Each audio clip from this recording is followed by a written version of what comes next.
to goddess because she is a goddess in her own right. Mm-hmm. But any real man is going to follow his woman anyway. Because at the end of the day, the woman is the nurturer. And her nurturing don't stop once a kid turns 18 years old.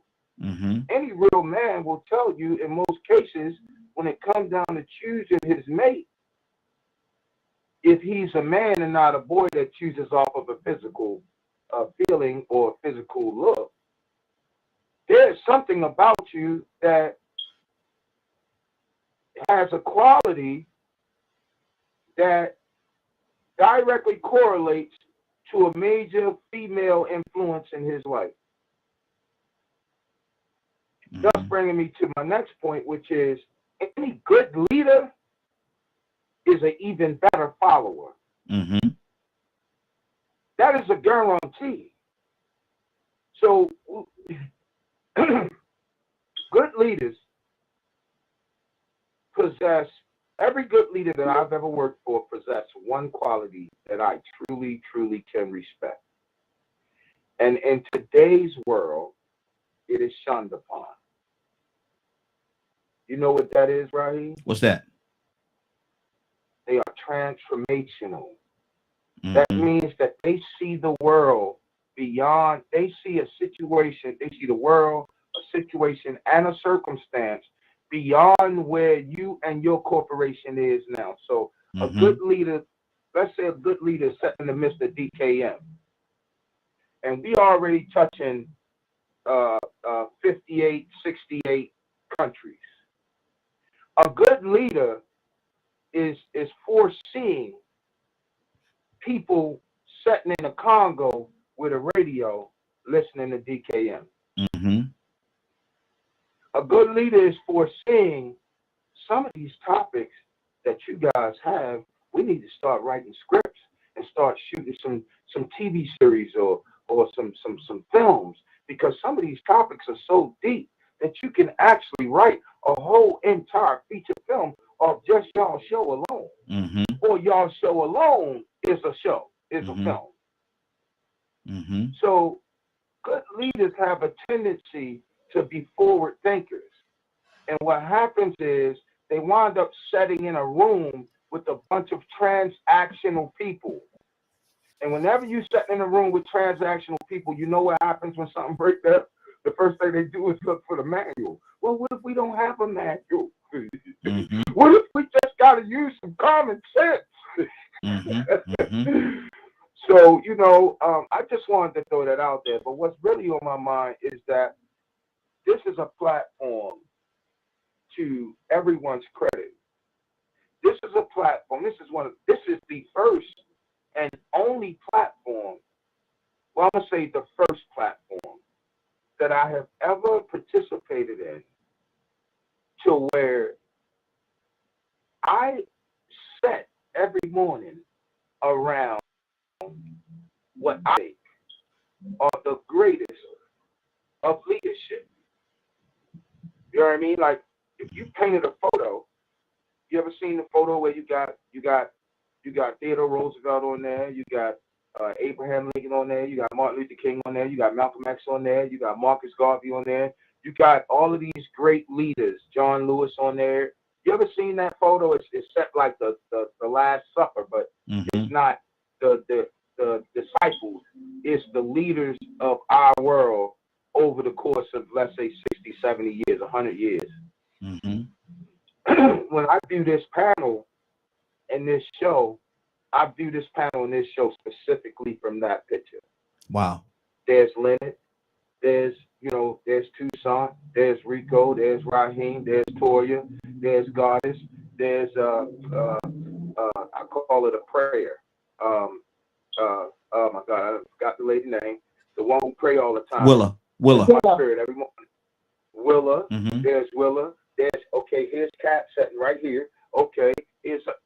So you see what I'm saying? Like, this is the first platform I ever participated in where the leadership is phenomenal.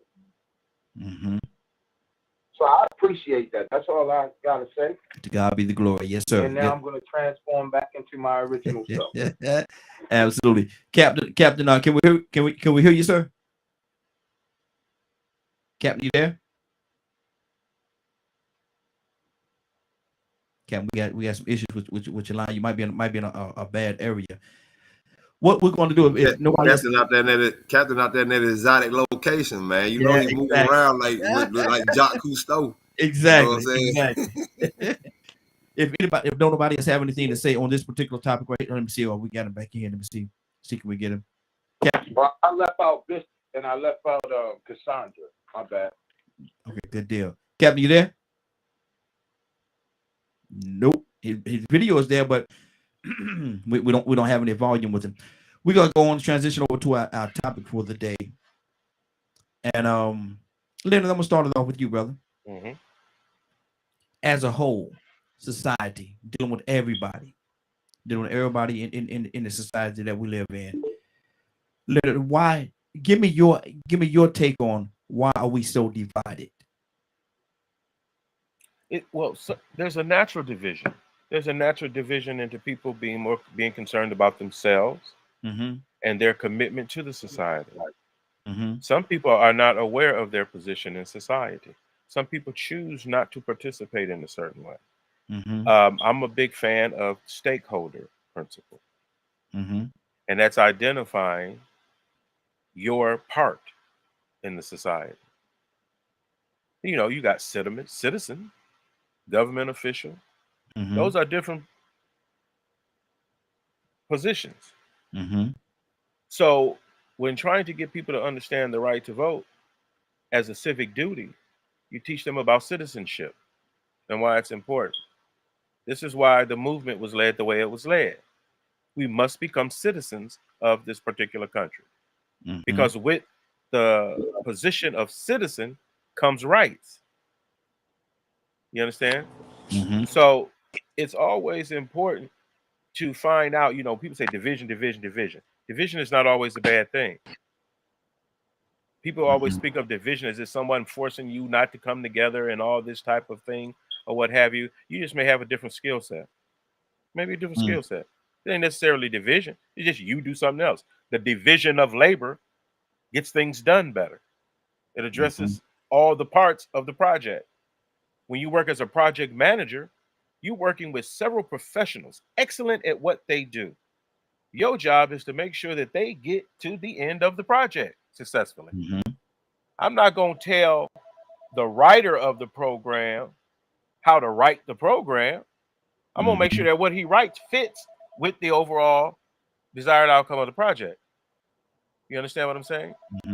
That's my job, project manager. That's what I'm doing. I'm managing the project, managing the talent to make sure we get it done, because somebody's paying me to do that.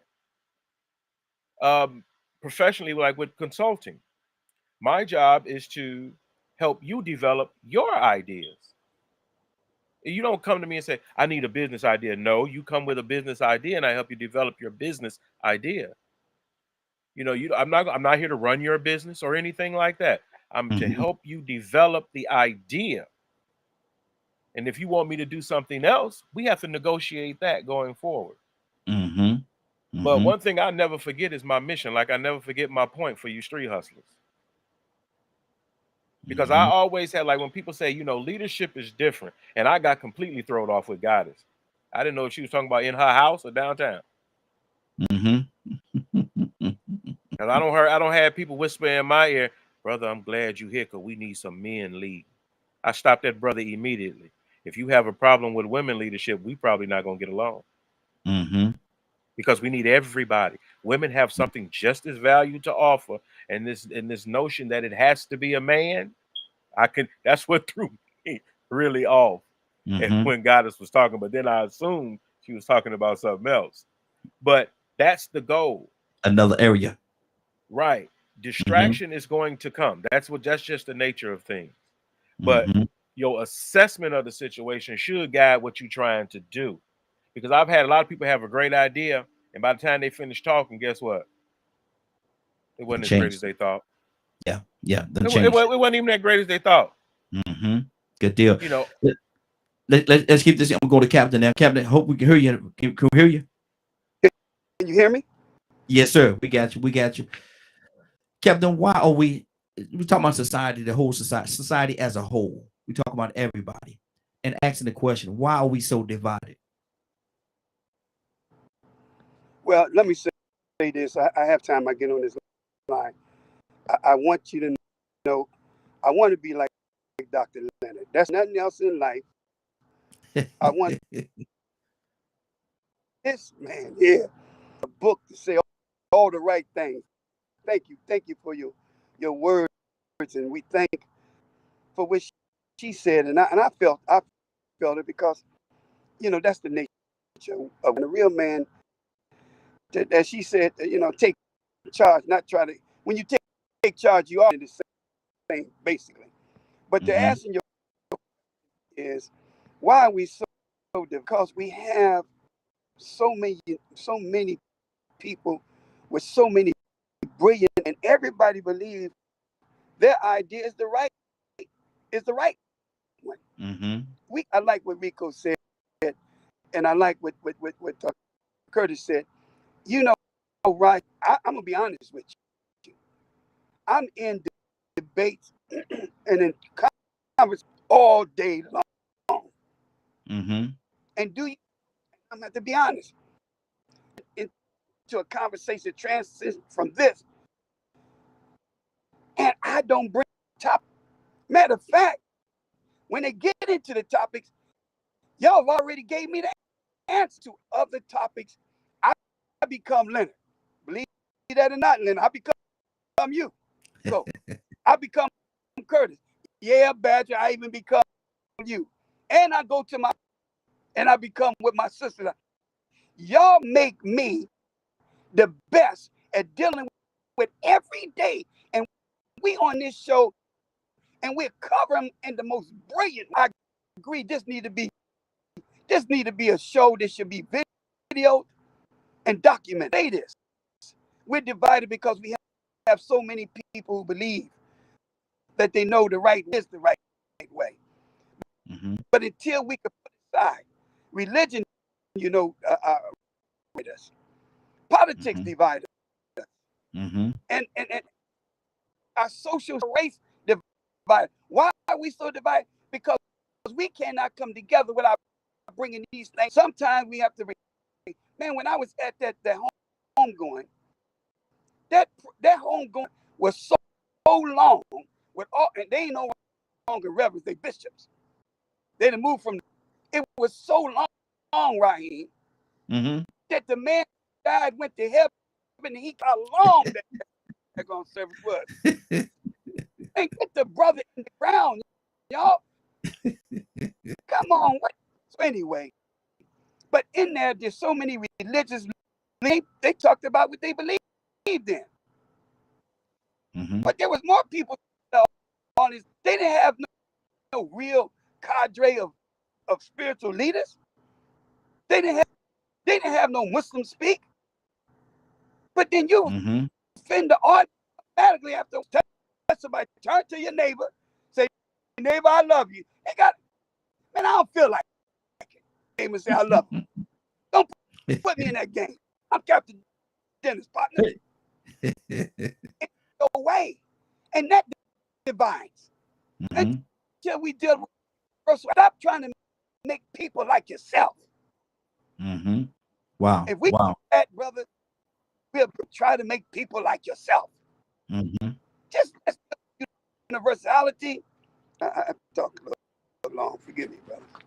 Yeah, you're good to go. You're good to go. Toya with a T. Answer me this question. Why are we as a society as a whole, everybody inclusive, why are we so divided? I think that's the spirit of man. If we go back to biblical teachings, Cain and Abel. But I think that if we move forward, we're going to take biblical out of it, the spirit of man out of it. I think that sometimes in life, different divisions, different access to different, or the lack of access to different things can destroy certain friendships. And it causes us to be divided. And I look at just simple movies like Black Panther. You know what I mean? The guy cheated, had a whole different a kid. Now the kid was angry because he was a king. He can go back, and that caused a certain kind of division between that kid and that whole entire tribe because of the feelings. You know, I think there's different things. You know, like with racism, one of the stories that commit to the black-white divide was like, you know, how at one point in time, me and white people, us and white people, everything was even. But as they started to build certain collectives and initiatives and projects, only white people could get it and black people could not. Thus, that started some of the divide of why whites and blacks don't get along, because they purposely made sure that white people got things that black people couldn't. So now that made people feel a kind of way, you know what I'm saying? And here we go. You know, favoritism within families, you know, beating one child, not beating another. You know what I'm saying? That can make people look at different people and feel a kind of way. So when it comes to why we are not divided, again, there's a multitude of different things that go on in life that make us look at other people and say, you know what, that's not right, that's not fair, or whatever, I don't like them, and not want to work with the other party. Whether it's fair or unfair. You know, some people might feel like they're better than, you know, because of some action. You know what I'm saying? And because of their actions, I'm better than you. So therefore, I don't deal with those kind of people because I don't act like that. So we're different. You understand what I'm saying? And we don't know how to work with our differences anymore. You understand what I'm saying? Like a lot of the times, you have a lot of chiefs in every arena, but no Indians. And now we can't get along because we don't know how to work well with our differences, you know, but there's a multitude of different things that keeps us divided. And I think ultimately it's the mind of the individual. Always thinking somebody is against you, always thinking that you have got to be better than somebody, instead of thinking with a mind that we need to work together. You know what I'm saying? So it's the mind game, the division that's going on today.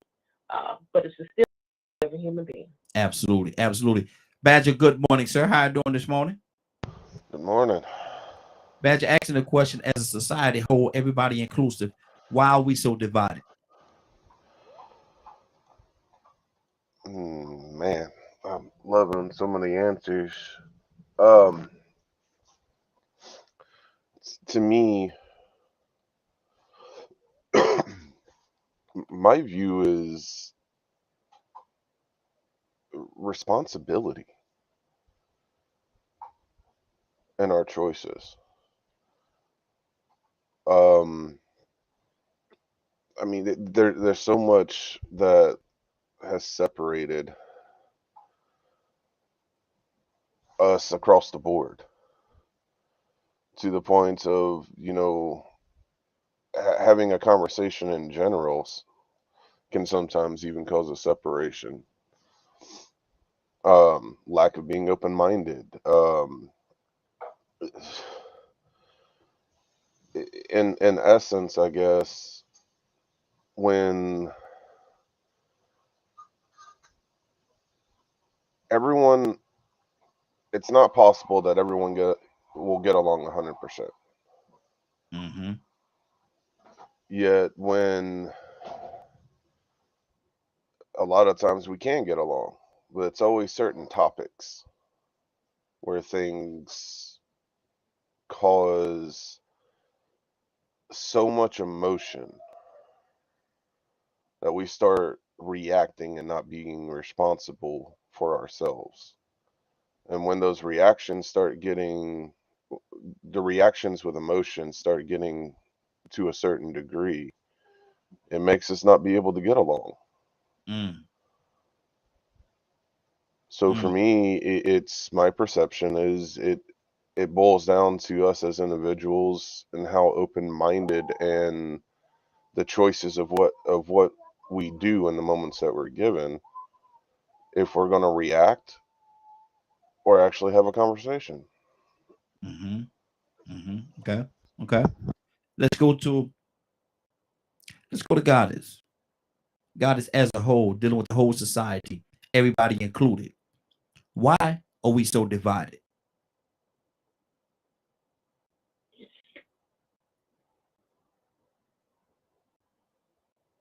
Ooh, you really want me to touch that one? Say it again. I said, I don't know if I should really touch that one because I just got through listening to Young Pharaoh and about why we're so divided. Mm-hmm. And he broke it down so deep. So there's so many different levels to the division of why we are so divided. And sometimes division is not a bad thing. So we can still be divided and still be united. I don't know if people don't understand it. Understand what I'm saying is we can still be divided, working toward the same goal and be united.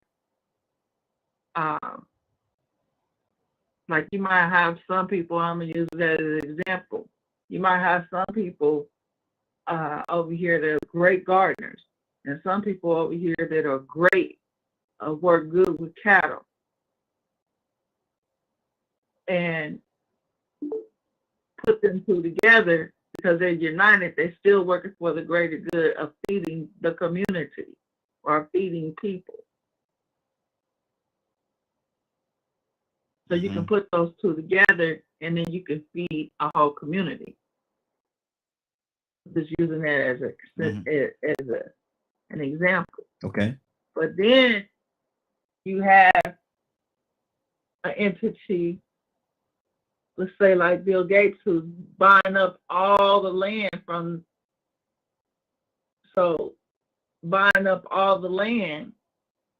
even the ranchers to control food. Mm-hmm. So that's where they're controlling. So so that's when the division is not good. Mm-hmm. Mm-hmm. It becomes a demonic reasoning. Young Pharaoh's point of view about certain things is he goes all the way down back to the pineal gland and the spiritual thing. And I was listening to him last night. And our melanin is called neuromelanin.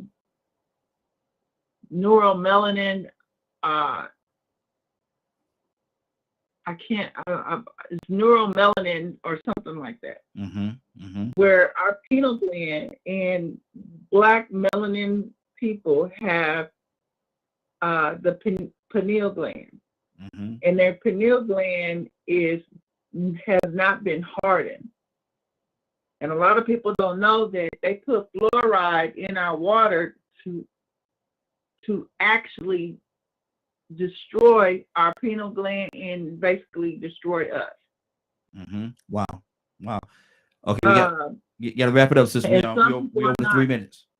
Some people are born with a calcified pineal gland. Mm-hmm.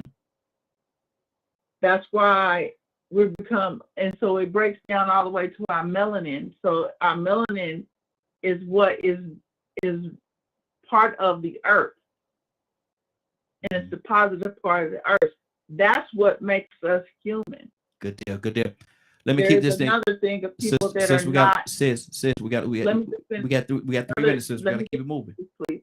Okay, go ahead. There's another thing that is not human. Mm-hmm. That is not considered a certain portion of it is part human and part Neanderthal. Mm-hmm. So we are divided from God. Mm-hmm. Okay, Rico, why we as a society, everybody included, why are we so divided? You know, man, even though we are equal as a human race, each one of us are individuals with a unique conscience, mm-hmm. a unique spirit. You know, the eyes that I see this experience through is not in your head. It's not in Badger's head. It's not in Captain D, Leonard's head, Goddard's head. This thing that I see is through my own eyesight, my own experience. Yeah. This conscience is unique. Mm-hmm.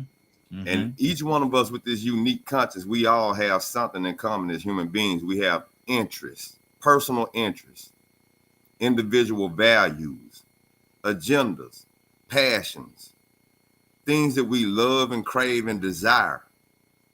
And everybody, the next person might not have that same thing. They might not have that same desire or value that you have for things. You know, you have siblings in the same household. They still have different ice cream flavors that they like.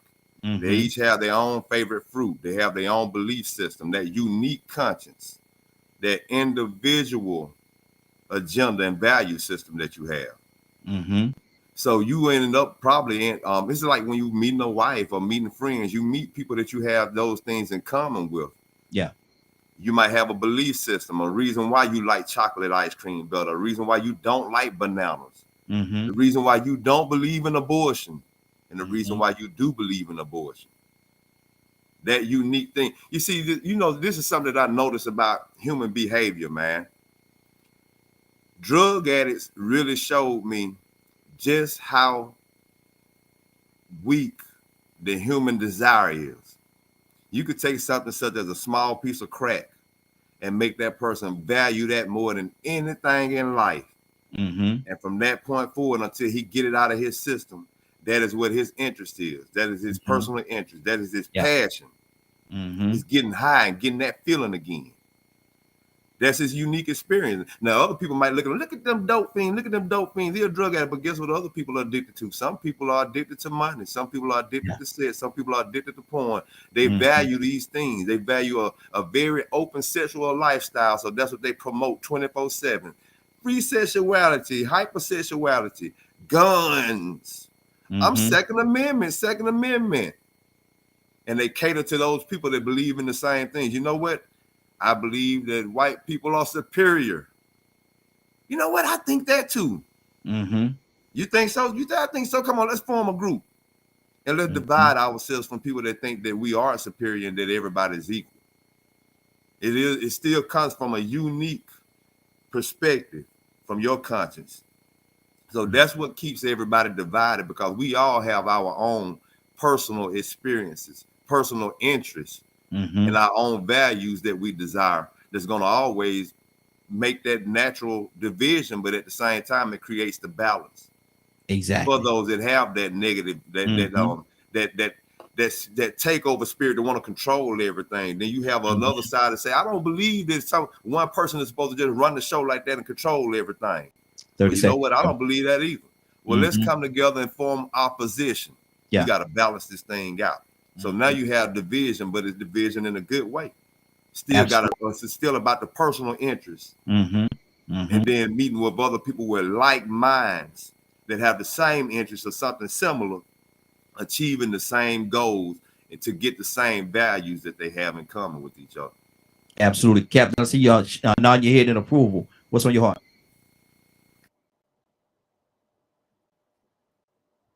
Can't hear you, Captain. Hit that mute button. Why you get that together? Let me go to Leonard. Leonard, what's on your heart, brother? No, just listening. Well, do you have anything particularly you want me to address? Yeah. It was said that sometimes division can be good, can be a good thing. Is there ever any good thing in division?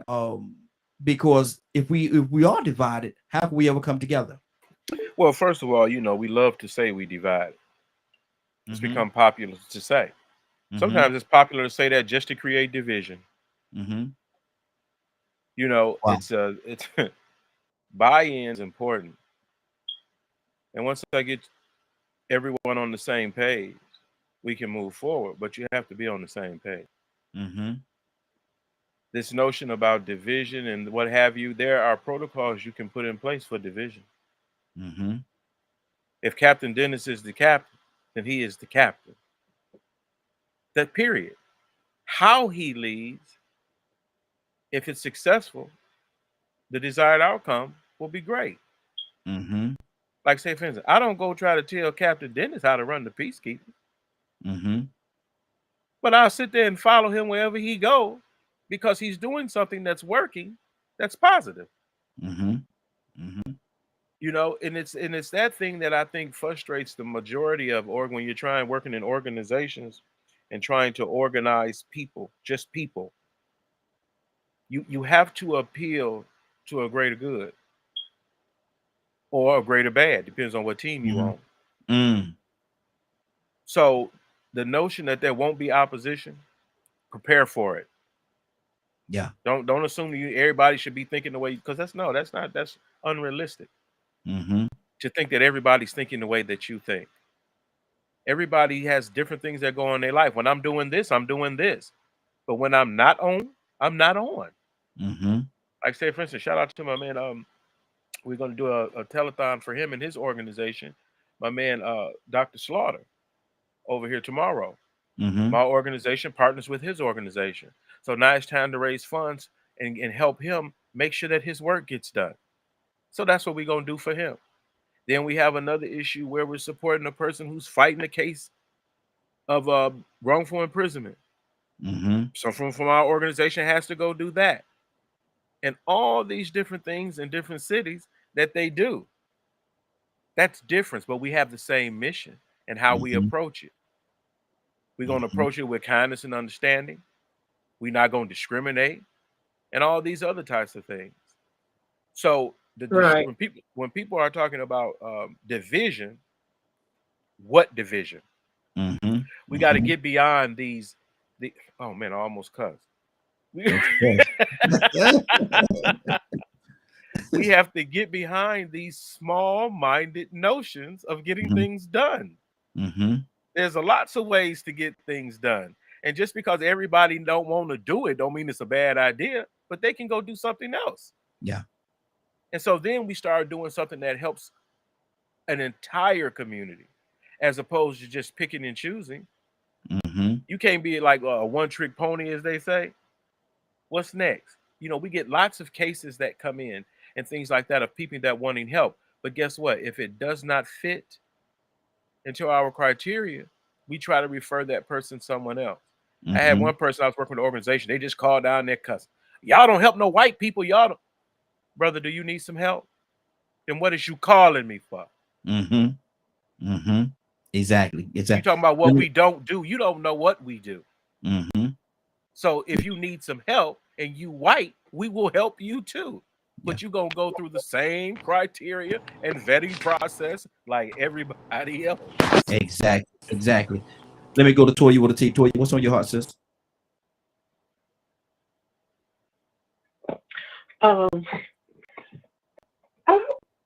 That last comment, I love you, but you said ain't no division. That's what you said? Who said it? Leonard? Come on, Leonard? No, I think sometimes we say there's division when there is no division. You got to find out what it is you're trying to do first. Identify what it is you're trying to do.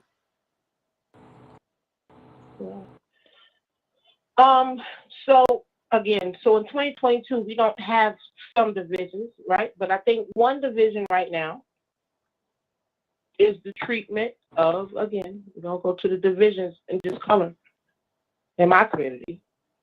It's the treatment that we receive when it comes to certain things. That's what favoritism makes people divided. You cannot not do one thing. You can't not shoot unarmed people of one color and then not do it with other people. So today in 2022, we have a couple of divisions because of how certain groups of people are being treated. That's right. And that's how we have divisions today. And for some, there are divisions. Some people can't get households at certain rates because of a divided sector. They say you don't qualify, so that makes people feel a kind of way. Mm-hmm. So, I mean, there are a lot of people who are going to feel like there are divisions in this world because of how they're treated, right? And there are those of us that no matter what, I'm going to keep going too. So I feel it. I'm going to keep going. But I do recognize there are divisions. So now I know I got to run faster. I got to work harder because I'm a girl, because God's going to be against me. That's a division that I have to face it as an adult, as a human being. Life ain't easy for me. I had to fight to go to school. I had to fight my own self. That's the division within my own self. But we do still have divisions in 2022. I, as a black woman, have divisions when it comes to all black men don't welcome their arms to me. That's because that's how you feel. You might not feel it's a division, but the reality of the world is that it is for me. And I have to keep going through the challenge, and it is for a lot of people. And we got to stop dismissing what someone else feels. If you're operating an organization, and someone comes to you and say, "Hey, I feel like you're treating these group of people, they can be black too, better than me because you're social or whatever," that's going to create a division in that person. It might be minuscule to you because it's only one person out of 200, but it's still a division that is real to that person. And we sometimes got to stop doing that. Now, do I think in our community, I'm going to just use me as an example, have I allowed the history of the division of black people being a black woman sometimes interfere with what I was doing and say, forget it, I ain't going to do it because they just going to knock me down. I just got to fight harder. I just got to do this. I just got to do that. I probably have. But the fact of the matter is that it is still divisions. Good deal. Sometimes even with their family members, certain things that I do and I am, they just don't feel like that's my place. 30 seconds for you. And when people see people friendly, it's a division. So I think that is very relevant in the world we live in 2022. And there's many different factors and sectors. They're dividing us right now with this whole abortion thing because some people feel like you should, some people feel like you shouldn't. But that means no killing at all. So that means if we're going to not let us make a choice with our body, then you don't need to be shooting nobody unarmed. No killing at all. So, we do have divisions in this day and we got to be mindful. Wow. Good deal. Good deal. We're about to pull back a couple of layers on this thing, man. And we're gonna go bare knuckles for a while. No cursing, but we're gonna go bare knuckles for a while. Have this conversation. We're gonna have this conversation. Well, feel free to start with me. Yeah, I'm coming to you right now, Badger. I got the steering wheel still now. But let me what's on your heart, brother? Talk to me. Perception.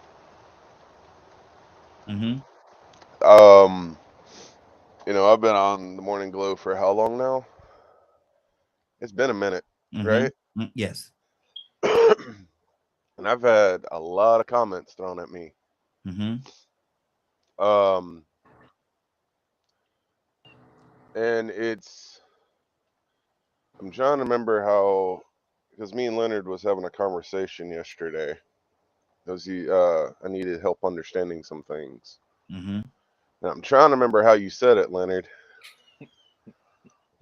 The responsibility for our perceptions and stuff.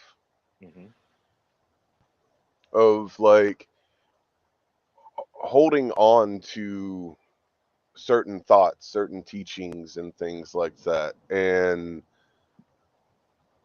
allowing it to cast a certain view.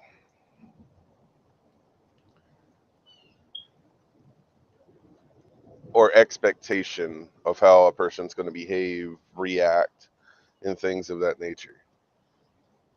Because right now, and it was something that I was sharing, I found it crazy, some of the interactions I've had with people lately, of everything from race to disabilities to political parties, and how much separation it causes based on different people's perceptions of those topics. Me being considered disabled, by the federal government. A lot of people hate me for it. They say I'm too young for it. I'm a hindrance to society. On the flip side, people accept it and understand. So there's a division there. Race is a huge ball of wax. So many different perspectives, so many different views. The history is massive.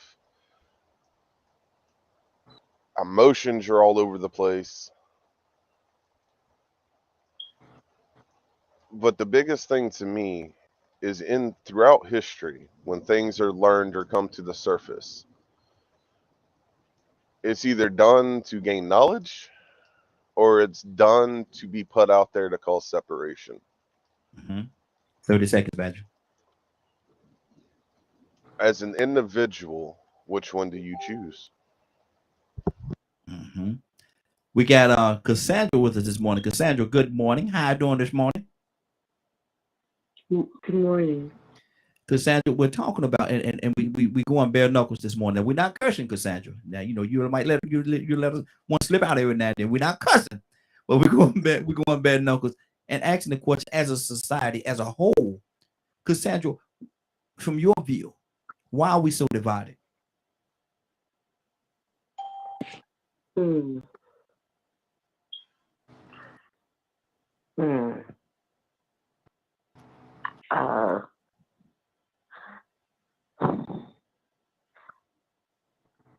don't know. I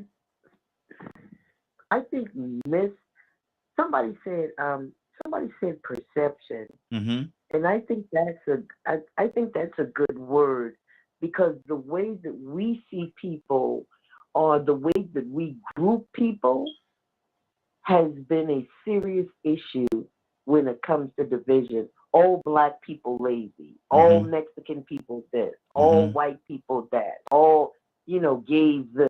We want to group people and put everybody in that particular category, and you can't do that. I keep telling people, unless you sit down and talk to me, you'll never know. If you're a person of another color, you will never know what it's like to be that other group. But you can, if you sit and talk to me, you can try to figure out or get an idea of who I really am, and not what you pictured, not what your mama said, your grandmama, your great grandmama, but it's about how you see people against how people really are. So I don't know whether that makes sense, but I think that's what it is. People have heard about, like, I have Asian people that I know that they said before they came here, they heard all these horrible things about black people. So what happens when they get here? They have a low opinion of black people. A lot of them, not all, I'm just saying, but it's all about perception. So that's it for me. I think it's how we see each other, how we see people compared to how people really are. Exactly. Brother Pete, good morning, sir. How you doing this morning? How you doing this morning, DKM Radio panel, listening audience, family? You enjoying the morning glow, DKM Radio? Yes, sir. And we going bare knuckles this morning. No cursing though, but we're going bare knuckles and asking the question as a whole, as a society. Pete, why are we so divided?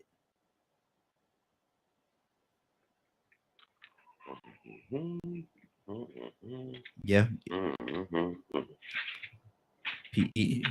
Well, I think this society is so divided because we have individuals, different ethnicities, different genders, different spiritual belief systems, and everybody wants to push heavily their own personal agenda, like my dear sister was saying, and without consideration for the rest of the human family that's represented here.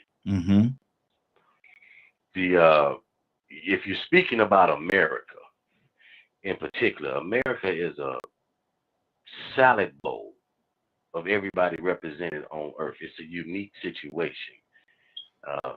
People come from generally a place, and you denote them from being from that place, that kind, that creed, that tribe, whatever.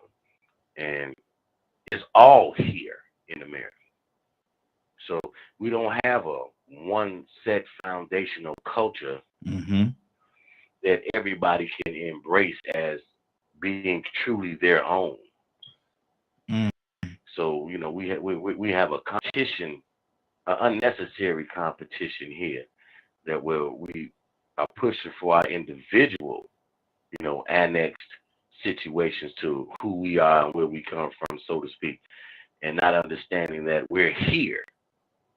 So if we don't acclimate ourselves to the mission statement and purpose of the present situation too, not just the historical, but present situation of this society, then therein lies a lot of the reasons why we're so divided. We're all here. Most people come here for these freedoms, these liberties. And a lot of us that are from here, because of our experience, we don't always identify that degree of freedom.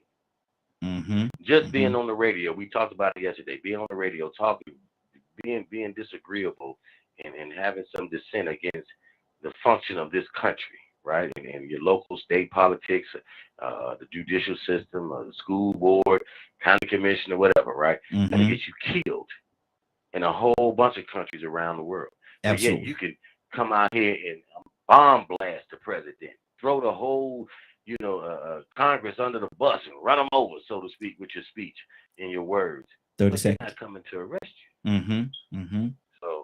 So I think that we don't understand really the situation here, and because we're so separate here, that leads us for everybody trying to establish their own, get their own, and not really understanding how to build up the fiber of this society. It's enough here for everybody, and truly embrace one another, embrace our differences, right? Give true respect to one another, but at the same time strengthen what we have here so that we really can be a beacon of light for the world. Absolutely. Curtis, talk to me, brother. Why are we so, as a society as a whole, everybody included, why are we so divided, Curtis?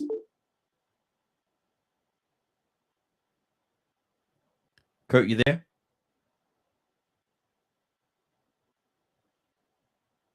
Okay, Kurt may have stepped away from his phone for a second.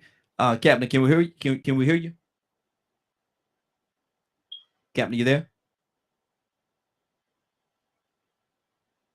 Okay, yeah, I see you talking, brother, but we don't have your volume. Your volume's not coming through. Rico, talk to me, brother. Talk to me. What's on your heart? Man, here lately, we've been hearing this term thrown around called identity politics. And then we hear this other term called special interest. You have special interest groups. So you take two key words from that: identity, your individual interest. We all deal with the fact of having our own identity, who we are, what we want out of life, what we believe in, what makes us comfortable. And in the process of that, you can choose to want to make sure you're recognized and acknowledged or heard, because you want to make sure you benefit from what you believe in, what you desire to have, your values. And I'm gonna give you an example, man. I think I told y'all this one time, man. Some guy I grew up with, man, he was like probably the second set of twins that I actually had constant contact with. These was the first set of twins I ever had constant contact with. We grew up together. And they were identical, but they were different. One was very cool, and the other one was all or nothing. You know how I say, you treat me good, I treat you better. He was that. I could identify with him. He was paranoid schizophrenic too, though. And I used to see the brothers make them fight each other. Now these were some tough twins. I'm telling you, man. I mean, they could throw down. They were like, they were the top of the cream of the crop. But one of them just had a little bit more of a mean streak than the other one. And little by little, I started finding out that he enjoyed being a twin, but he still wanted to be known as Keith. He still wanted to be, let people know that, look, just because we twins don't mean that we do exactly the same thing alike. And so, and they were close, man. I can remember we got in trouble in school, and this was the craziest thing I saw. When one was getting his licks by the principal, the other one started crying. Then when the other one went in and got his licks by the principal, the one outside started crying. I was like, man, I said, they must be feeling each other pain. That was the oddest thing I ever saw. And so another time they got to fighting. One was fighting one of our other friends. And out of nowhere, the other twin came out of the school building. I don't know how he just felt it. and he came out and started hitting that other dude from behind. The other dude was pretty big, man. I mean, I was like, man, that's weird. They got a connection. But Keith still wanted people to understand that he was different. It was like he wanted to make sure not only was he recognized as Keith, but I'm the better twin. Eventually, he ended up killing that twin. Wow. They had a falling out. He killed him while his mom was in the house. You know what I'm saying? I mean, he killed him, his oldest brother, and then he shot a guy from the neighborhood that we considered a little brother. He's still alive though. And it was that identity thing. And I can remember one time he was into it with one of our other friends. And so my friend called himself trying to smooth it over. He started catering to his twin brother. He let him drive his vehicles, you know what I'm saying, go pick him up. I mean, he just started sucking up to him. And Keith came up to me and told me, said, man, tell Pooh, just because he hanging with my brother like that don't mean that I'm going to let him off the hook. I ain't Keith. I ain't Kevin. Yeah. And I was like, man, he still had it in him to make sure that people understood that he was his own individual. That identity, that he was Keith and not Kevin, even though we're twins. So identity is big in the reason why people are divided, because they want to be recognized as the individual that is going through this experience. Absolutely. And that's true. That's true. Let me go to Tucson. As a whole, man, everybody inclusive, everybody included in this whole thing. Explain to me, why are we as a society, why are we so divided? We're in denial. Pete said we are people from all over the place, and we don't get it. We're a bunch of different people trying to make a nation, and we won't accept that. Everybody from every walk of life that has a desire to be equal, and we won't let that happen. That's why. Wow. Willa, good morning. Willa, how you doing this morning? I am awesome, Raheem. How are you? I'm doing well. Willa, and I want this from your perspective.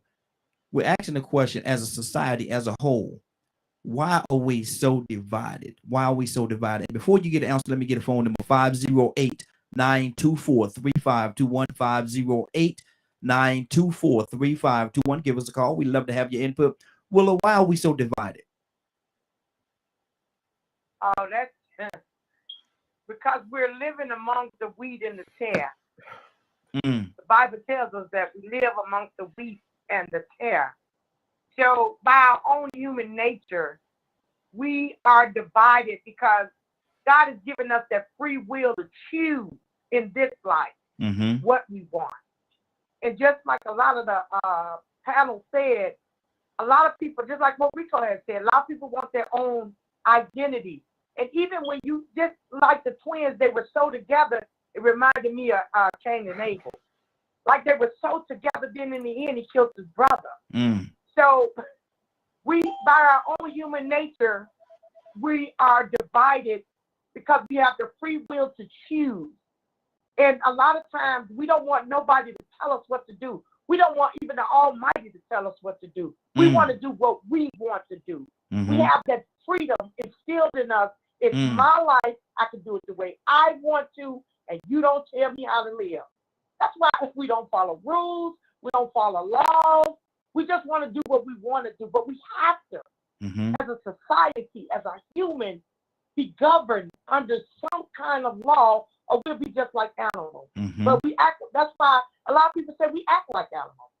So, I mean, if you study your word, you read what you believe in, then you can kind of understand why human life is the way it is. And I do understand why it is the way it is, because we allow ourselves to choose sometimes the wrong things to accept in life. And that's what I believe right here. Good deal. Paul, good morning, sir. How you doing this morning? Hey, good morning. Just tuned in a little while ago. About why we're so divided. Well, definitely media plays a big role, because people tend to stay in a little media bubble, and they just hear the same points of view over and over. They tune into, pundits who have or saying things that make them feel good. So, if you're white conservative and you want to hear things that are going to make you feel good, you know where to go. There's certain outlets for that. Or if you want to hear like a more black-centric point of view, you're going to go to black-centric media or whatever, all this stuff. So that's the problem. That's why, we've talked about before. I think it's great. It can be really good if people from different backgrounds speak with each other to get into details and things. So because people throw around like phrases and there's always details underneath. And then some of you guys met my friend Mark, right? He's a conservative Trumper. We disagree on so many fundamental and foundational things. But when we get into the details, then I can get him to admit he's changed. In the past he would not even admit really that race was an issue. And he's still in denial on stuff, but at least I have a better understanding of how he thinks and how people like him think. So the dialogue is really good, but why are people divided? Media, that's a big one, media, and cultural background, our life experiences. And yeah, that's basically it. Okay. Cassandra? Yeah.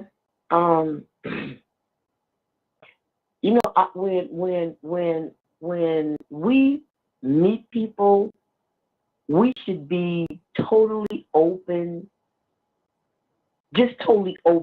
and listen to what the person has to say. It doesn't matter who they are, what they look like, and what does a conversation take from you?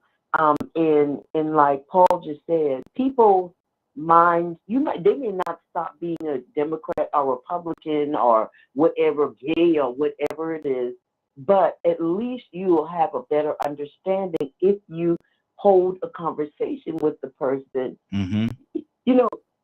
While I've been on the phone, I went to I was scrolling through one of my pages, right? And I saw this young lady that she's gay, right?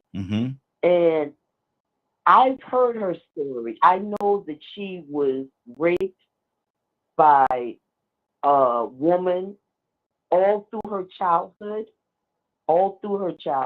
And that gave her, and for some reason, now you would think that it would make her feel the opposite. I don't want nothing to do with a woman, but that's what she's attracted to. Why? Because her first experiences in a sexual arousal was from a woman. And I mean, she has one of the most beautiful, she is a sweetheart. She works hard with her organization. They do a lot of good in the community, but she strictly deals with women. Wow. And she was raped by a woman. Her entire youth was being abused by a woman. So I want to understand where people are. I don't have to agree with their lifestyle. I don't have to do that. But I can listen and be willing to just treat people with respect the same way that I want them to treat me with respect with my crazy self. Are you crazy, Cassandra? Yes, I am. Certifiable. Lord Jesus. Captain, can we hear you? Captain, can we hear you?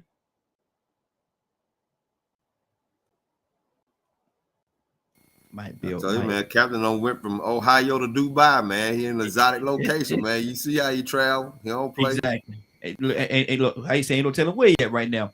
God is what's on your heart, sis?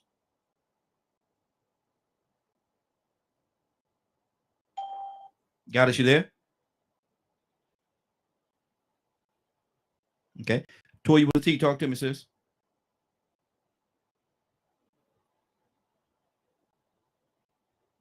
Yeah. Well,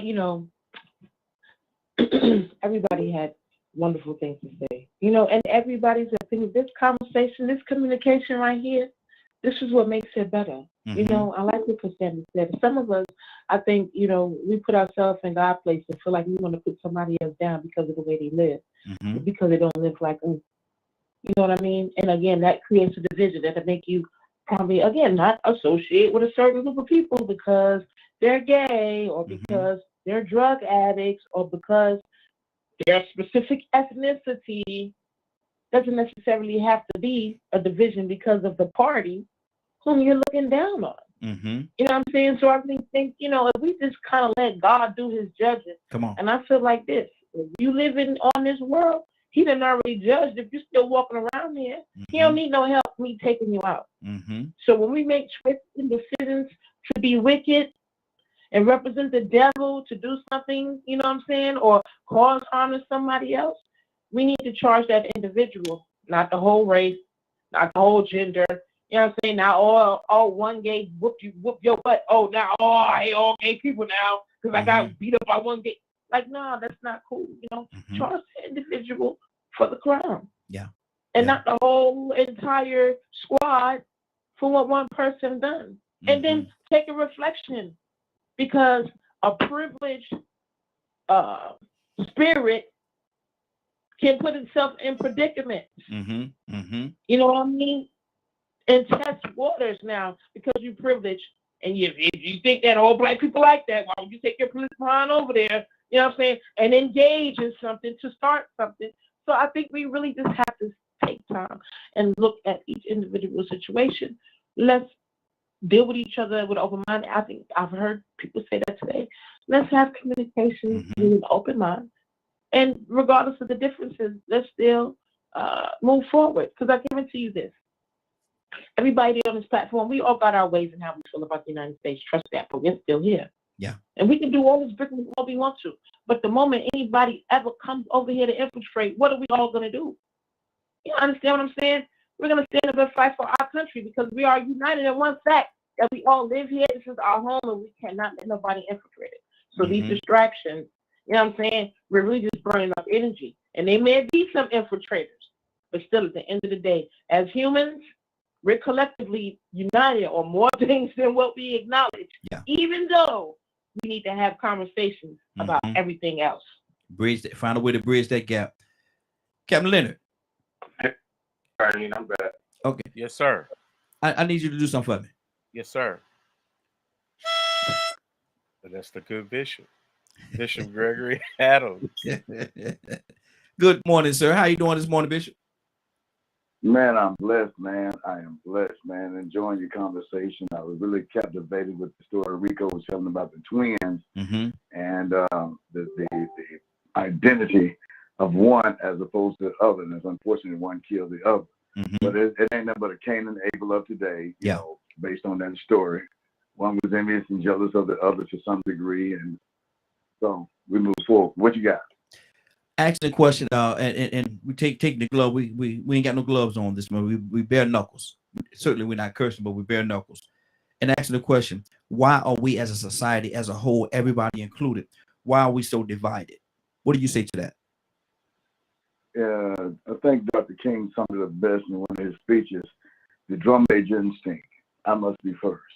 And with that drum major instinct or mindset, this is where the division comes in because, you know, I'm going to outdo you. I'm going to be better than you. I paralleled it to what Rico was saying about the twins. I must be first. And this is why when America was established and they broke away from England, I believe we're back in the 1600s or so, this is why they broke away because they wanted their own independence.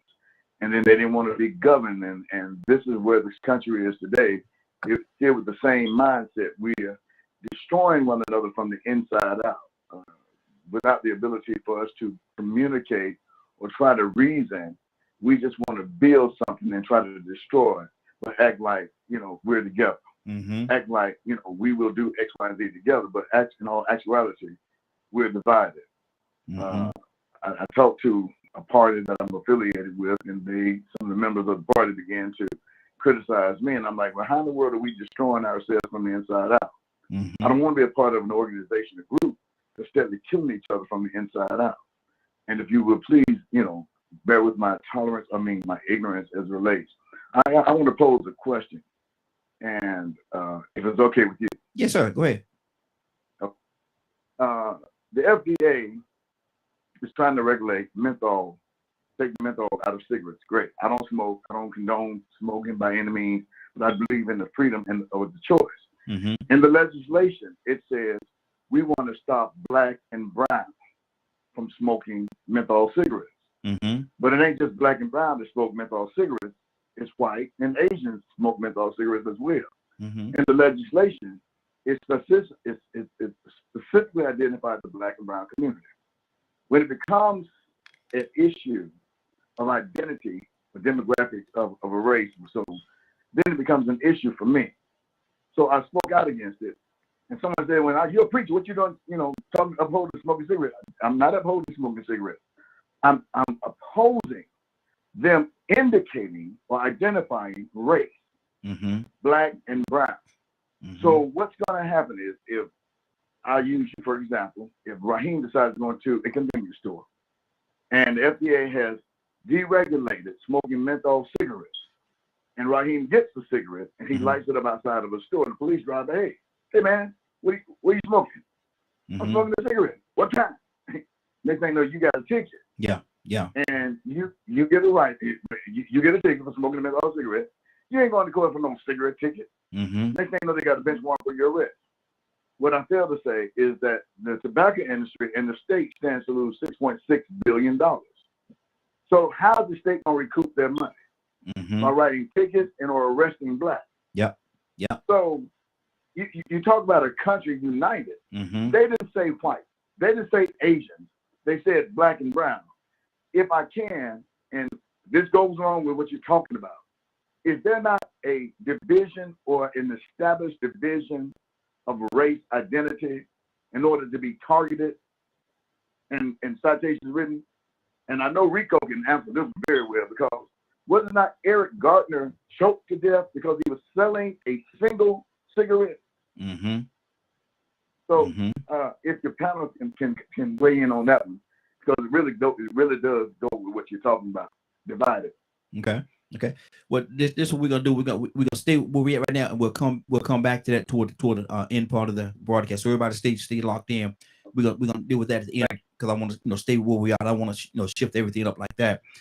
Let me go to Leonard. Leonard, you hadn't said nothing in a minute, brother. What's on your heart? I mean, it's important to understand where the division is at. You just can't say division just for the sake of using the word. Because there may not be any division there at all. It's not, when people say, well, we all going to come together. No, we're not. We're not. There's just some things we're not going to accomplish together unless people want to do it. The people that coalesce around certain issues are together. They're together.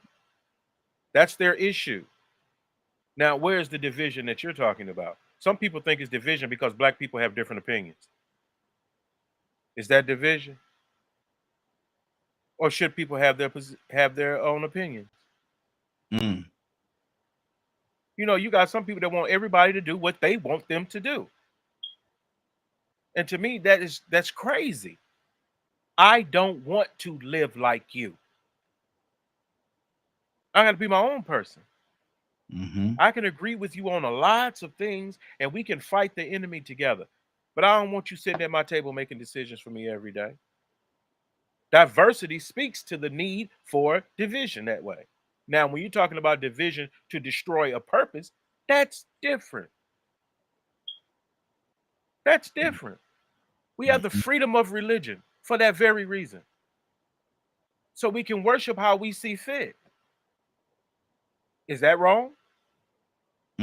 Some people think so. Some people actually think that.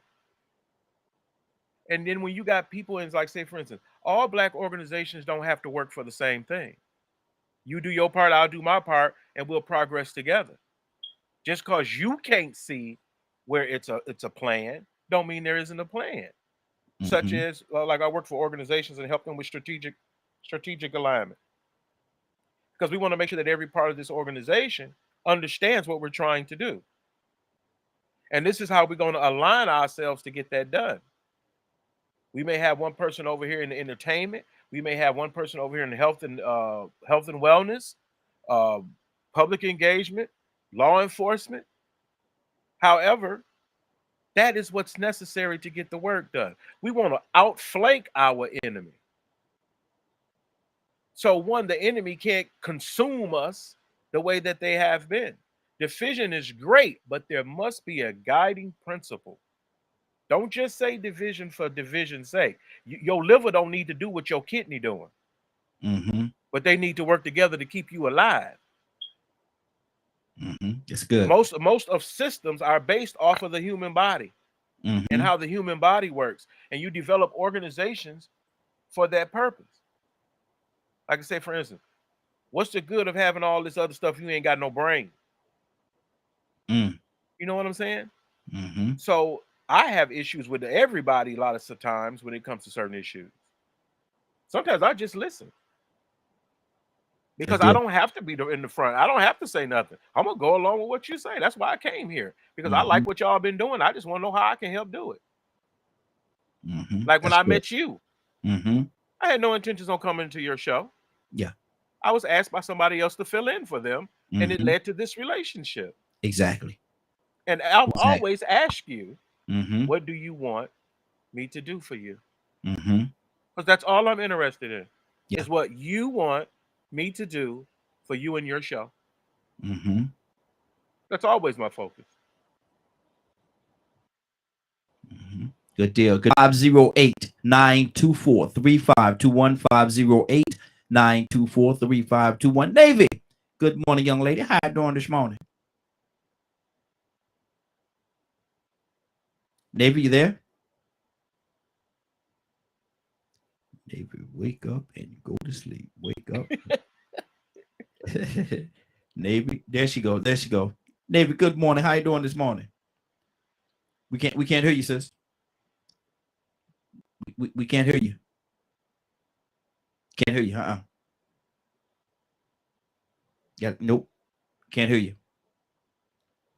Might want to go out and come back in. No, can't hear you. Go out and come back in. Okay, go out, shut it down, then come back in. Then that way we should have you. Public. I was gonna say public citizen. Paul, what's on your heart, brother?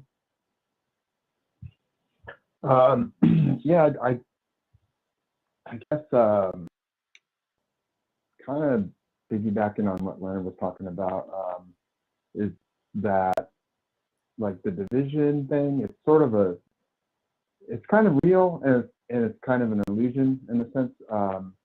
But I think that's why we have to, whenever we have a conversation, we can't keep it to like talking points. You have to go deeper and like ask questions. Like Rico, I could tell was unhappy or thought maybe I was disrespectful or something about the thing with the slave patrol and the police and all that. There's nuance to it. So, you know, my thing is like that talking point, I think, is divisive. Even though it's true in some cases that some police departments, especially in the South, that is the origin. It's overly broad to say that policing in America is rooted in slave patrols. It's not accurate. It's not an accurate reflection of the situation across the nation. So, you know, that's why I think we have to get into the details. Otherwise, we just like we take a position and we're going to defend that position, and that's it. You know, I'm right, you're wrong, and we're both right, we're both wrong. It's a nuance of things. So, in terms of division, I guess I have a question. Kind of I think like there's a perception that whites in America are mostly racist. I mean, certainly in my opinion, most whites have some level of racial bias, as most people do.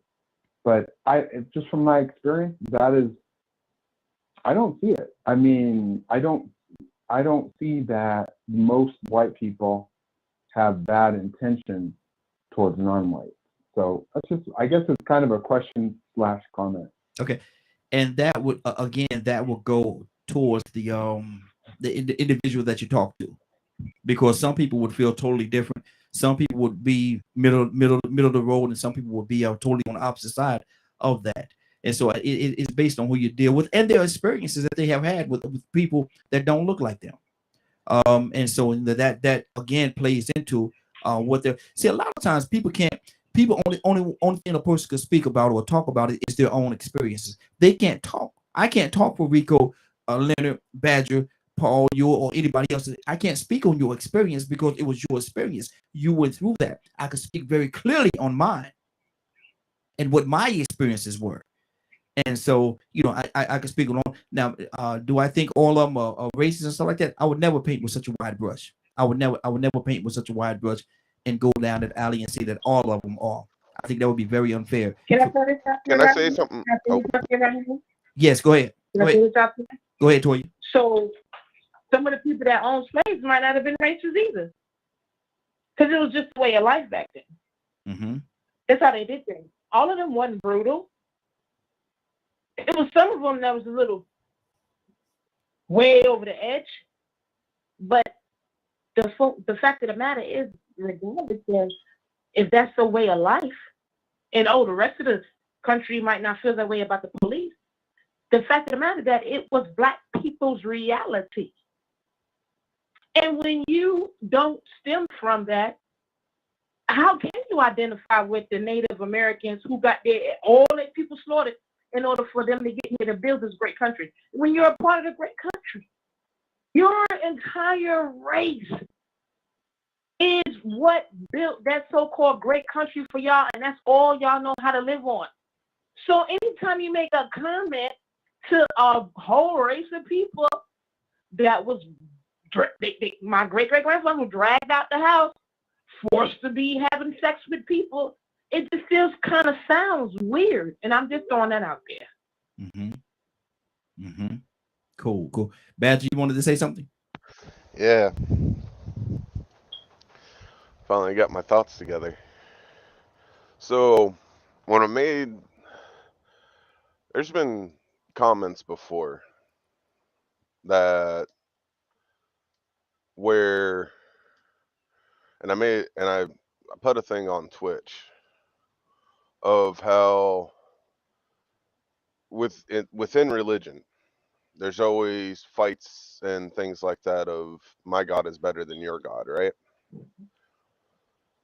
Even in any belief, there's always some kind of fighting on which belief is better for some ungodly reason.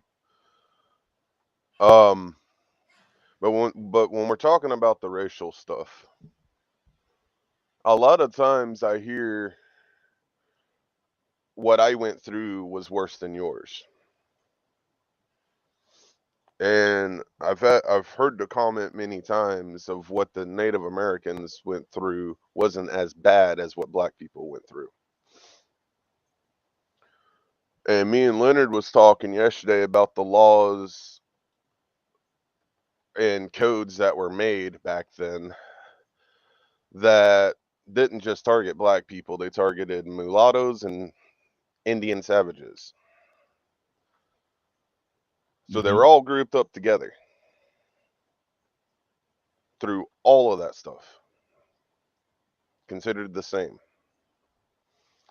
Yet what I hear is separation between them. So it always baffled my mind, because it was one thing that I was taught years ago of, you cannot think that your experience is worse than someone else's, and a lot of times that's due to an individual, like trauma. I could get shot in the chest and wake up from it and go, if you get shot in the chest, there ain't no telling how it's going to affect you, right? It could put you in a trauma state. It could make it where if you even see a gun, you drop to your knees crying. So there's different variations depending on your perception and mental experience based on that situation. 30 seconds, man. So to me, if we can learn that and be open enough to accept that each individual's experience and mental capability is going to also influence how a piece of knowledge or a gunshot or a car crash or whatever is going to affect them. Because experiences affect us differently. Knowledge affects us differently. Good deal. Good deal. Rico? Yeah, I can't go too much beyond that. Individual experiences. And when you have individual experiences, a lot of times Hold on. We'll come to you. You might tend to have certain agendas. You know, it's funny, you know, I was thinking about how I got introduced to this show.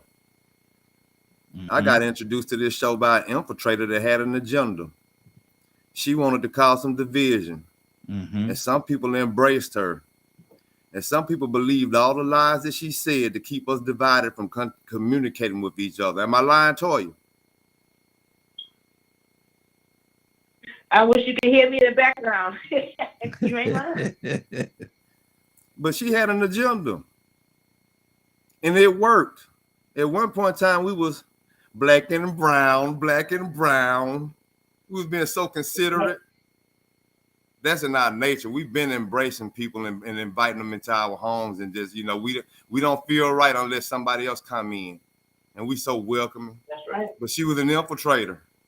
She had an agenda. I think it's happening now. And sometimes people have different reasons for doing that. Like COINTELPRO. They had this thing for making sure they killed the next black messiah. So what they did, they tried to go and put propaganda out against them, like they did Martin Luther King Jr. He was a communist. Philanderer. Infiltrators, you know what I'm saying? Different people came around and tried to sabotage the movement so they could impose their will for whatever reason. You know, people have different reasons for trying to cause division. And then sometimes when they know that there's a link in place to keep that division from happening or for their agenda to occur, then they might target certain people to tarnish their reputation. So they do little subliminal stuff and they troll. But if you pay attention to it and you observe it enough, the truth gonna always stand out and win. But what causes that division is still that you have people with personal agendas, individual ideologies and beliefs and things that they want to accomplish, goals and values, each individual person. And then sometimes these people meet like-minded people once again. And they work in unison. But one thing about it, you know, some people won't allow that to happen. They understand that this division is trying to occur. So like I said earlier, when you spoke about the takeover spirit, sometimes you can still have enough measures in place to counter that agenda once you understand what these people are doing. But at the same time, use them for your best benefit. Absolutely. Absolutely. Goddess, you said you wanted to say something. Goddess, you there? Yes, I'm here. Okay, go ahead.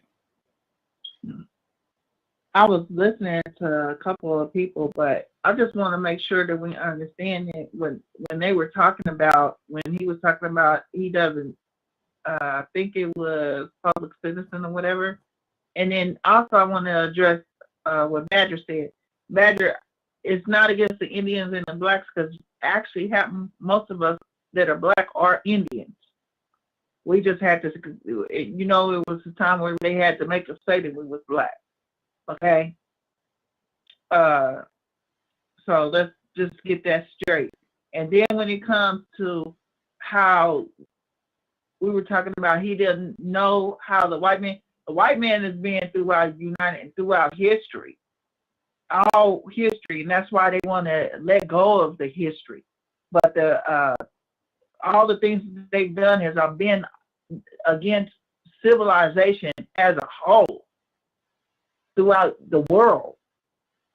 That, you know, and I can go over half of it: the Trail of Tears, the Japanese entertainment, instrument, the Philippine American War, Jim Crow, genocide of Native Americans, transatlantic slave trade, Middle Passage. The history of white American and racism is so real.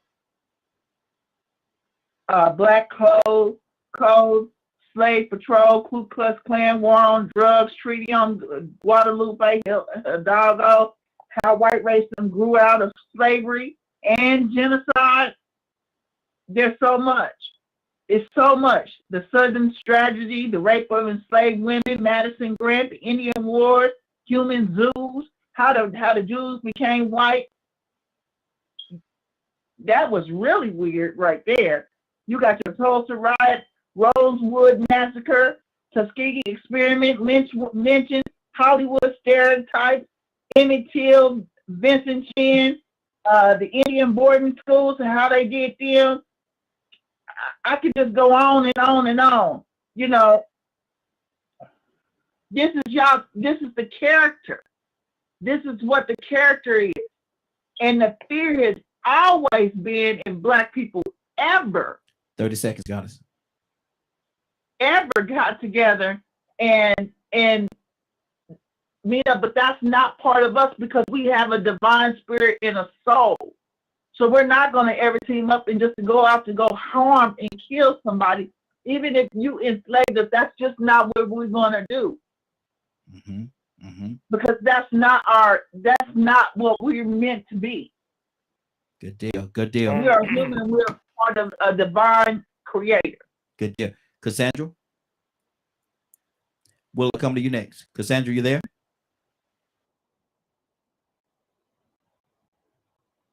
Cassandra, wake up and go to sleep. Willa? I'm here, right? Okay, good. I'll come to you after Willa. Willa, you there? Yes, Raheem, I'm here. What's on your heart, sis? You know, I was talking to my nephew about it as he was in the car and we was talking about it. And he was telling me, he said, you know what, Auntie? He said, if someone stopped bleeding, we all bleed the same color. We're red. I said, well, most times we do. I don't really know. And he was just saying, he's young. He's only 22. He's 22 years old. And he was just talking about how our culture as a whole, even the young people now that are so divided, you know, why are we being so divided as a young culture when we should be more together because of what we've done, of what your ancestors have fought for, what we died for. A lot of our ancestors have died for the right to vote, the right to go to school, the right to do certain things, and the very thing that they fought for are the very thing that you're fighting against right now. So I try to tell him, because of the place that I'm in now, I know why things are happening the way it is. It was already prophesied, but this generation being stiff-necked in the way it is right now. So, you know, I'm still on that thing what Toya said yesterday as a solution. That's how things are going to have to work out for us. We're going to have to make the right choices spiritually. We are. Whether we believe, we got to make some kind of spiritual choice because that's the only way we're going to come together as a human race. Because Leonard said it right now, it's not going to happen. Not right now. Absolutely. So that's what's on my heart. Good deal. Good deal. Kurt, what's on your heart, brother? You know, there's three reasons why we divided. And the three reasons are real simple. It's power, privilege, and economics. Ain't no money in us as a society being of one sound mind and body. There ain't no money in that. The money that is the money that's being made is being made primarily off of the backs of those who have these ideological differences and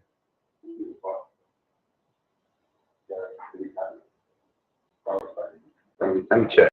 And until we get past that, we're going to remain divided. You know, it's old. You know, you take the overseer and put him over the people. Give him a little more money, and he'll be an overseer. Mm-hmm. If you say to him that you're going to take his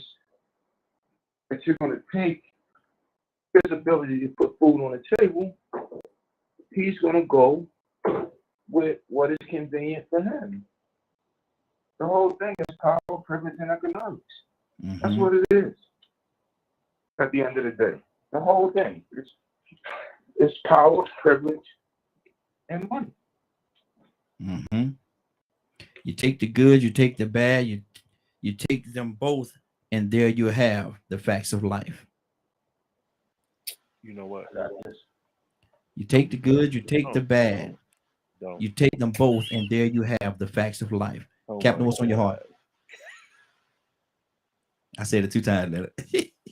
Captain, can you hear you? Can't hear you, sir. What you say, Rodney? No. The theme song for the facts of life. I sung it twice. I sung it 2 times. I heard that. Yes, sir. Captain, we can't hear you, Captain. Cassandra, are you back with us? Pete, you there?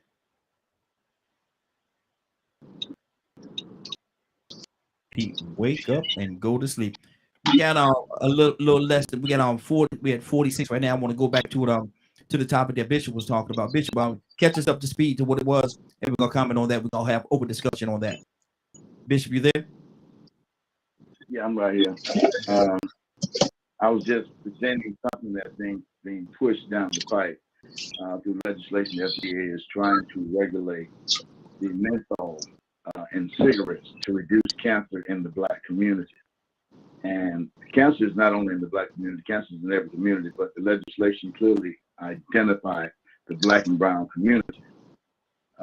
Being in law enforcement and being in government, I'm very much aware that if you target a specific group or people, then those individuals will be the ones suffering at the hand of the law or the legislation that's put in place. Mm-hmm. So I just wanted the opinions of this panel as it relates to what the federal government is trying to do. And like I said, it reminds me of Eric Garner standing out selling a cigarette, and he got choked to death because it's illegal to sell a single cigarette. Well, that's the question. I'm just interested because I've been trying to tell people, and without them understanding it. So well, you sound like you supporting smoking. No, sir. I made it very clear. Mm-hmm. We don't stand up and speak out about this legislation, which specifies Black and brown. Then the Black and brown are going to become victims of the judicial system. And the prisons today are nothing but modern day plantations. Absolutely. And the prisons are overpopulated with the Black and brown community, as some would say. I would say Black, but that's just my question. Okay, Captain. I think we can hear you now, Captain. I heard a little noise coming from your line. Are you there, Captain? Hear me? Yes, sir. Yes, sir. There you go. What do you say?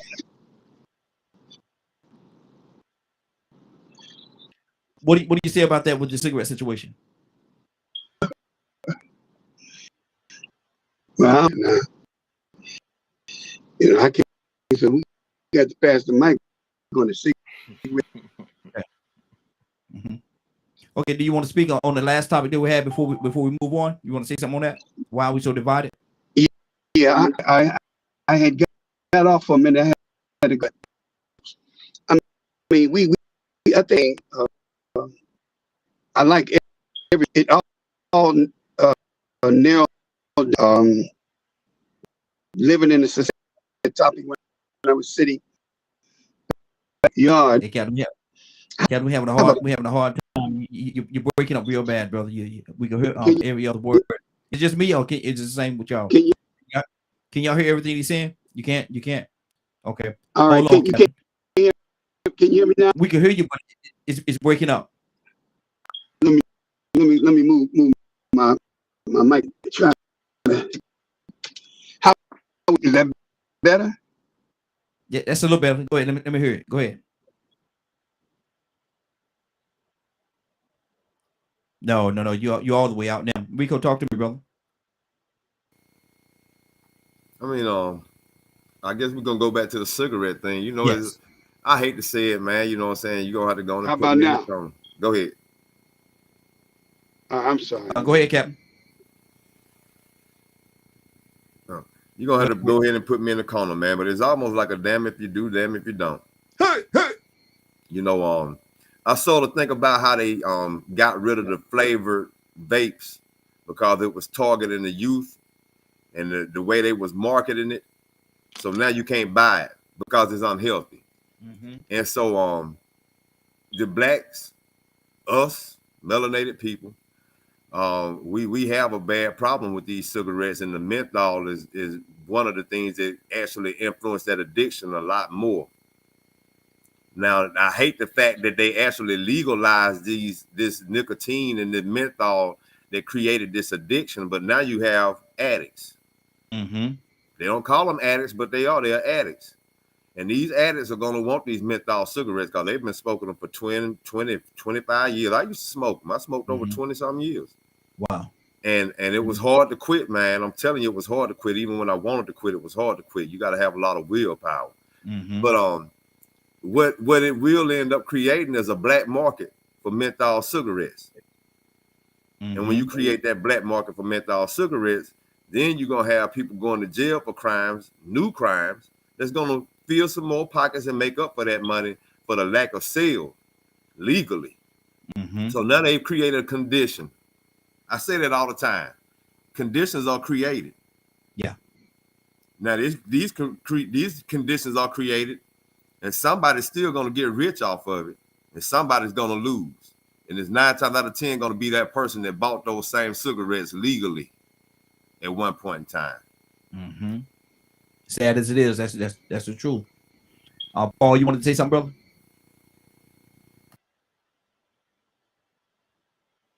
Paul, you there? Okay, we may have lost Paul. Leonard, talk to me.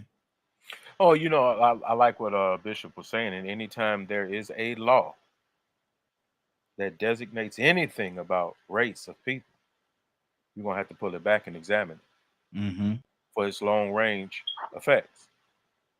And so that's what people don't understand. You know, I hear people even on this show, what's good for this and what's good for that. No, you talk about what's good for you. That's what's good for you. Just because you have a problem with something, don't mean everybody else has a problem with it. There was no reason to designate that law that way and get it done. So why did you do it? Because there's an underlying motive behind doing it that way. To use it for something else. And so when I hear people talk, well, black people need to do this and black, no. You're not going to tell me what I need to do because you don't know me. Only thing you know about me is what color I am. You don't know nothing else about me. Even with the menthol situation, people know that the menthols were marketed and it was cool and it was marketed to blacks and things like that. My father used to smoke what? Cools. Cools was the black man's cigarette. Yeah. Remember? So let's not forget from where we came so we don't have to go through these exercises like this. We've already, it is amazing at what we have done as a society as it relates to the concept of smoking. And that goes to Leonard, to the malt liquor. A lot of times malt liquor is the same. I've heard people on this show actually say something to the effect, and I've heard it other places, as if white folks don't drink malt liquor. What makes y'all think white folks don't drink malt liquor? Because you want to think that. Oh, they don't even sell malt liquor in white neighborhoods. Who told you that? Because there are white people that like malt liquor just like you do. But when you look at the propaganda and you already looking through the eyes of racial bias, you're going to believe certain things. Let's pull some more people into it. Leonard Curtis, what's on your heart, brother? Kurt, you there? Pete, are you there? Everybody must have stepped away from it. Go ahead, Badger. Ibrahim, coming to you next. A friend of mine, when I was younger, smoked Newports all the time. White boy. Newports, yep. He ended up getting put in a hospital because of the fiberglass that was in the filters. I've always, like, to me, if you're going to smoke natural. No reason for menthols or any of those flavors or things like that. If you're going to smoke tobacco, smoke it natural. And the alcohol stuff's true too. There's malt liquor in any store around in every neighborhood. Menthols, every single tobacco store. Smoked by everybody.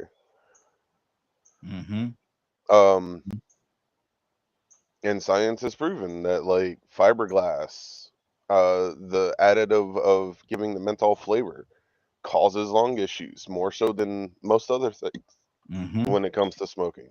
Absolutely. Yet people are still doing it. People are still drinking and driving.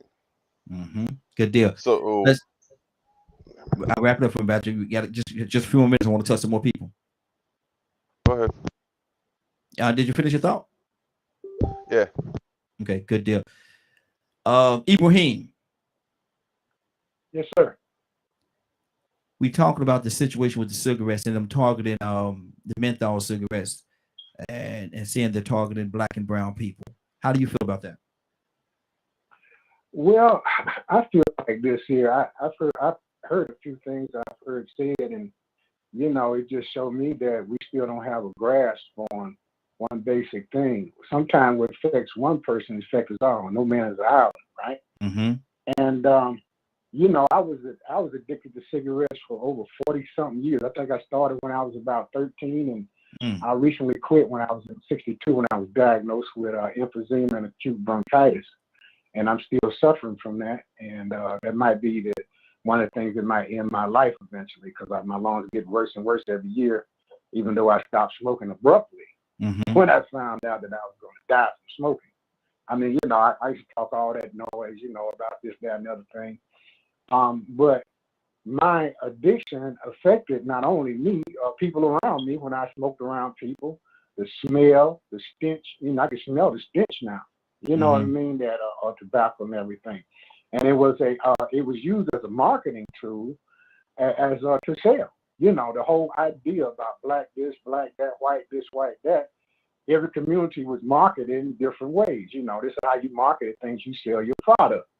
And that is the basis of that. It had nothing to do with psychological thing or racial in a sense, right? But it was racial the way it was marketed to get your income. Now, what affects now why black people need to do this and black people need to do that, white people need to do this, that, and other thing, right? We used to call malt liquor the black crack. You know what I mean? Because you've seen, and it was advertised that black people drink malt liquor. Now, I never seen white people drink malt liquor at the rate that we did at a party. My dad and we own nightclubs in my family, restaurants, right? So I use this as a template to see what happens. Now, what affects everybody? The action of people do when they're addicted, and some of the effects of the addiction.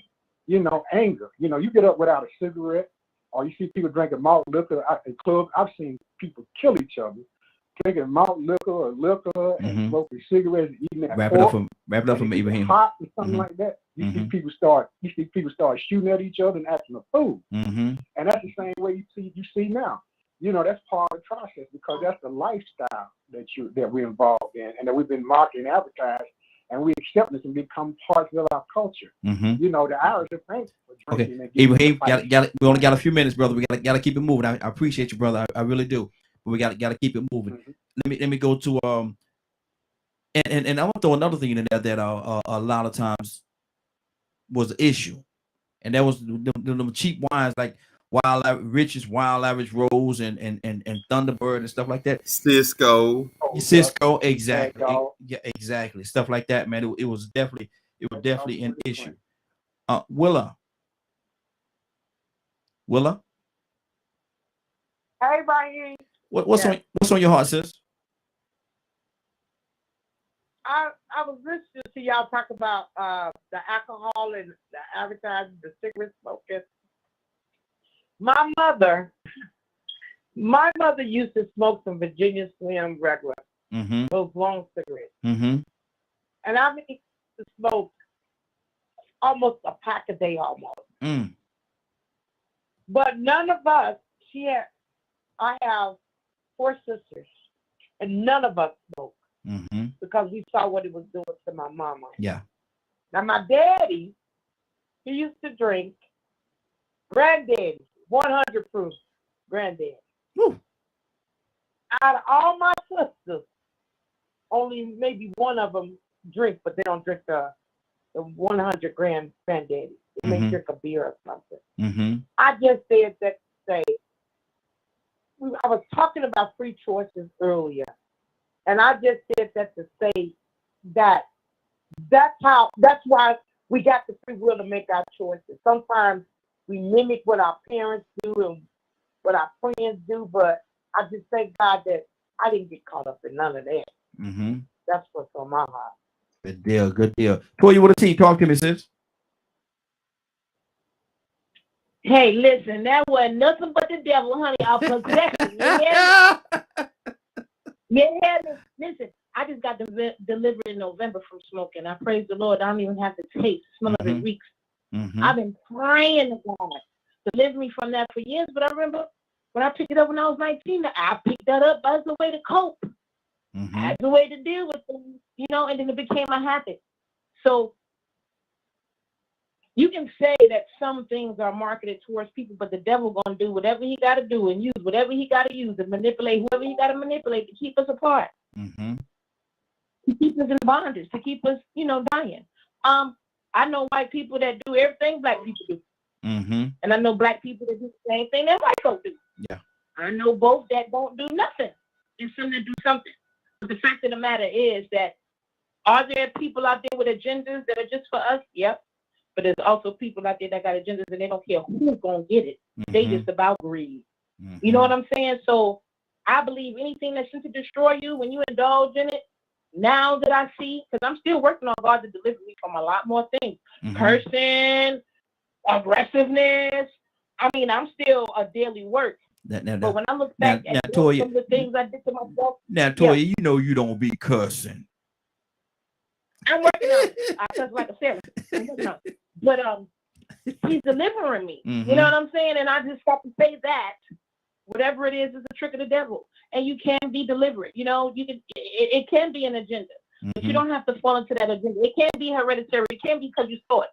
But you don't have to fall into that, man. You know that it's bad for you. And if you know it's killing you, know that that's a possession of the devil and not of God. And do everything you can to shake it. I'm in agreement and prayer. I love y'all. Thank you, Raheem, for having a platform for us to be able to talk about it.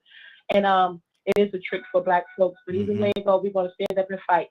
Absolutely. Absolutely. Now, Bishop, what do you think the outcome is going to come out of what this whole situation, this whole thing that they're trying to push forward? What do you think the outcome is going to be? Well, the outcome is going to be a way to imprison the black community. I'm just telling you the God honest truth as relate, because if the legislation had not targeted the black and brown community, then there wouldn't be an issue with the black and brown community. But because it was specific, this is where I have a problem. You're creating laws or changing legislation to be able to control the black, to put them in prison. And this is why I'm speaking out. I don't condone smoking. I was a smoker many, many years ago. And in fact, being, a lot of things I did, but when I learned better, I did better. But America is supposed to be the land of the free. And we have liberty. We're supposed to be entitled to do certain things that are classified as legal. So their issue will be with the menthol, with the cigarette companies, R.J. Reynolds and people like that. Yes. But what happens, or what's going to stand to happen, and this is why it's so important to pay attention, is that they're going to lose $6.6 billion.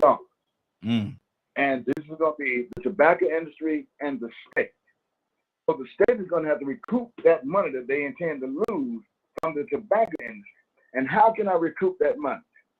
Well, if I see a black man smoking a cigarette. I'm driving. I'm in my patrol car. Hey, he's smoking a cigarette. I'm a blue lighter. Excuse me, sir. What kind of cigarette is that? It's a Marlboro. Oh, they have menthol in it. Here's a citation. You can't smoke a Marlboro cigarette. This is what's going to happen. Yep. So what we've done, myself and the Coalition of Ministers, just got back from D.C. yesterday, talking to senators and congressmen about this legislation. I'm gonna tell you what they said. They know it's coming down the pipe. They said, well, we hadn't thought much about it. You hadn't thought much about it. We're talking about black elected officials. We're not talking about we went to meet with whites. We went to meet with blacks because the legislation targeted blacks. It didn't target white. It didn't target Asian. So, you know, it is so true. Our people perish for a lack of knowledge. And then the sad part about some blacks, not all of us, so Leonard's on the front end, Rico is on the front end, because they're trying to bring awareness to a lot of ignorance that's being done or perpetrated upon, you know, us as people. And not just them, you know, I'm sure everybody on this panel has some views and opinions and they speak up and speak out. So I applaud that. But what I'm saying, we as blacks, instead of being proactive, we become reactive. Well, it's too late now. They already pushed the button. The bomb is already in the air. But if you had went out there and stood and argued and fussed and complained about this before they pushed the button, then we probably would have prevented that bomb from being shot off. And like I said, me being a former elected official, I'm very familiar with how they do legislation and how they'll say one thing, but then it targets something else on the lower end, and then we as people begin to become the victims of something that we could have prevented on the front end of this battle. Absolutely. At the same time, I did all the research and, you know, provided to everybody before we went to D.C. Blacks don't outsmoke whites. And if you look at these commercials on television, you see more white people who had their jaws removed, those trachs in their throat. They're the ones who they are showing that get cancer. They're not showing the black. The only black that I saw in the commercial is the lady that has COPD. And her son saying, I got to take care of her. But she now got this breathing apparatus or this tank that she has to walk around with. But the majority of the people that they show who are dying from cancer on the commercial now, I'm talking about the commercial, are white. Statistically, the American Indians, the Eskimos or the Alaskans have a higher rate of cancer. They don't classify them as the black and brown community. The Asians, particularly the Asian women, black women. Wow. So why did you say the black and brown community? This is my argument. And this is where we have to begin to be prepared for the battle, because I assure you, Pookie, Ray, no, Dr. Phil, a black man who smoked cigarettes, we'll find him getting a citation of going to prison because he was smoking a Marlboro. Now, Bishop, what can we do in support of you and to do what we need to do to stop this situation? What we're doing right here, right now, putting this information out to the masses to bring awareness so that we can be in front of it and not behind it. Okay. Is there a bill number? You know, I'm up that night. What'd you say? Is there a bill number? Badger wanted to know, is there a bill number? I don't. I don't know the bill number. I think that's something. But there is legislation coming out from the FDA. Man, say, Lord, I must ain't that something. I'm with you. I'm with you. You said, Lord, I must ain't that something. I'm with you, brother. We'll get it. We'll get it to him. We'll get it to him as soon as tomorrow. It's a FDA issue. And they got 2 proposed rules. So it would probably definitely be part, if you go to the Food and Drug Administration's website, Badger, you'll find it there. But they are considering banning those menthol cigarettes for well, the proposals are now. What you need to do is contract your representatives and let them know that they should oppose that bill. Good Thank deal. you, man. Good deal. I'm looking at the clock. It is 10:09. It's time for us to get out of here, man. They say that we've been here almost 3 hours already. So we're going to go ahead on and get on up out of here. Rico, help me out, brother. Tell me what's going on at 3 o'clock today. Man, if you missed today's show and would like to see the rebroadcast in its entirety, you can tune in at 3 p.m. Eastern Standard Time on www.dklmediagroup.com. Good deal. We covered a lot today. We definitely covered a lot, man. It was a good, productive day. Some good, some bad, some cute, some not so cute. I ain't gonna say ugly, but some of us not so cute. But look at that. I got him that time, y'all. Willa. Raheem, come on, let's go, Raheem. Are you ready, Willa? Raheem. Yes. I am so ready. Let's go. Willa, you know what? Go, you know what, Willa? You know what? Yes. Let's go. Look.